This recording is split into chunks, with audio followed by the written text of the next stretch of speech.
Katuwang ang isang Pranses, nagiging abala at kumikita pa ang ilang nanay sa isang komunidad sa Bulacan dahil sa paggawa ng mga laruang ligtas para sa mga bata. At yan po ang good news na tinutukan ni Trisha Zafra.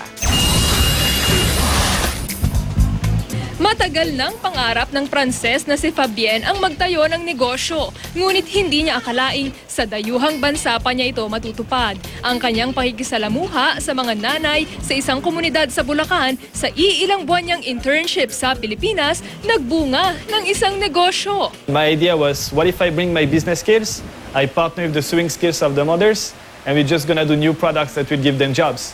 Ang ginagawa ng grupo nila Fabienne, mga laruang may mother's touch, ika nga. Dahil di lang ito nakaaaliw sa ganda, ligtas pa ito para sa mga bata.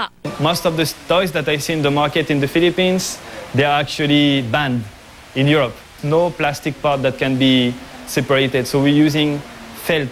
Hindi lang manggagawa ang turing sa mga ina, kundi shareholders din. Kaya bukod sa natatanggap nilang allowance, may bahagi din sila sa kita. Malaking bagay ito para sa pamilya ni Nanay Feli. Unti-unti ko na nang paayos yung bahay ko. Tapos nakapundar na rin ako ng 2 motorcycle, parang ganun para sa mga anak ko.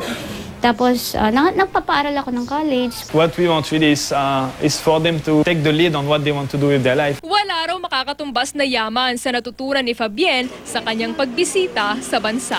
So it's just finding something more meaningful than simply making money. And for me, it's a lot about people.